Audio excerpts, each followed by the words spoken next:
Kebakaran gudang logistik Carrefour terjadi di Taoyuan tanggal 14. Tanggal 15 pagi, kebakaran terjadi di pabrik lain di kawasan industri Youth. Asap tebal mengepul dan api melalap pabrik serta 2 buah mobil yang diparkir di luar. Menurut informasi, lokasi kejadian adalah pabrik oli kemasan tanpa papan nama. Diduga merupakan bangunan ilegal. Oli yang belum diolah ditumpuk begitu saja di dalam pabrik sehingga memicu kebakaran hingga area seluas 100 meter persegi.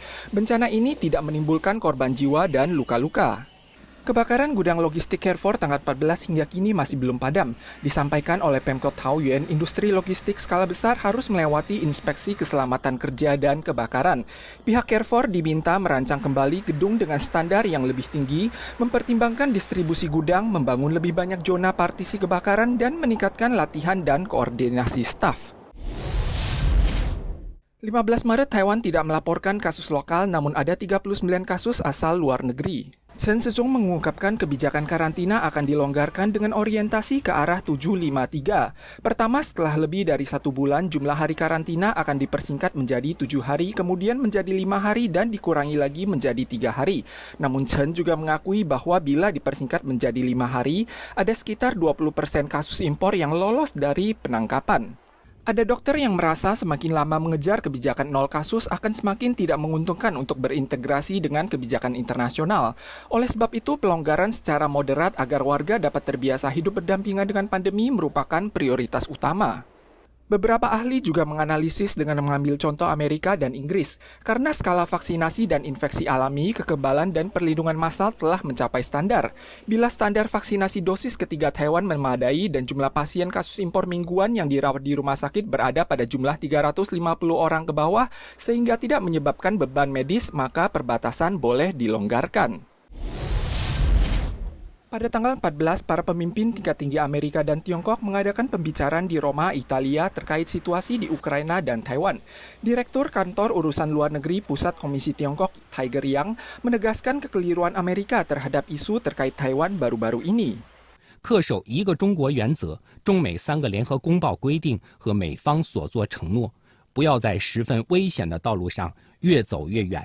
Amerika menyatakan keprihatinan terhadap aliansi pemerintah Tiongkok dan Rusia dan menekankan pentingnya menjaga komunikasi terbuka. Situasi di Ukraina juga memengaruhi kondisi di Selat Taiwan.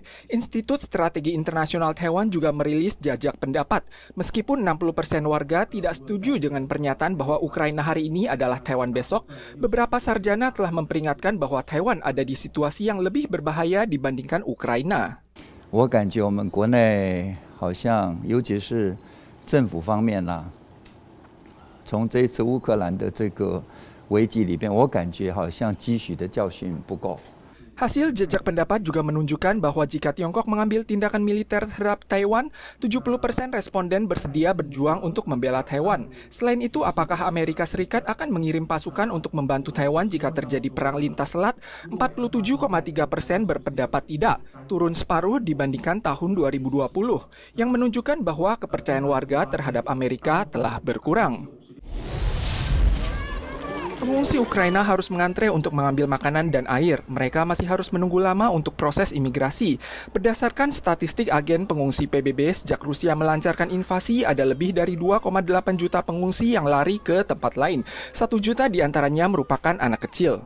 Ini merupakan arus pengungsi tertinggi sejak Perang Dunia Kedua. Mayoritas menuju ke Polandia. Selama 19 hari terakhir, Polandia telah menampung 1,7 juta pengungsi.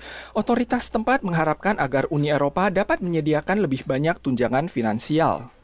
Sebagian besar negara Eropa menyambut pengungsi dengan tangan terbuka. Inggris mengumumkan akan menyediakan tempat tinggal bebas visa selama 3 tahun, pekerjaan, dan tunjangan lainnya bagi warga Ukraina secara tak terbatas. Keluarga Inggris yang menampung mereka juga akan mendapatkan subsidi. Rumah sakit anak Mariupol juga menjadi sasaran utama pemboman. Menurut statistik otoritas tempat, sebanyak 2.500 warga sipil telah meninggal. Organisasi Palang Merah Internasional memperingatkan jika Rusia dan Ukraina tidak segera mencapai kesepakatan kemanusiaan yang konkret, Mariupol akan segera terisolasi dan menimbulkan bencana terparah.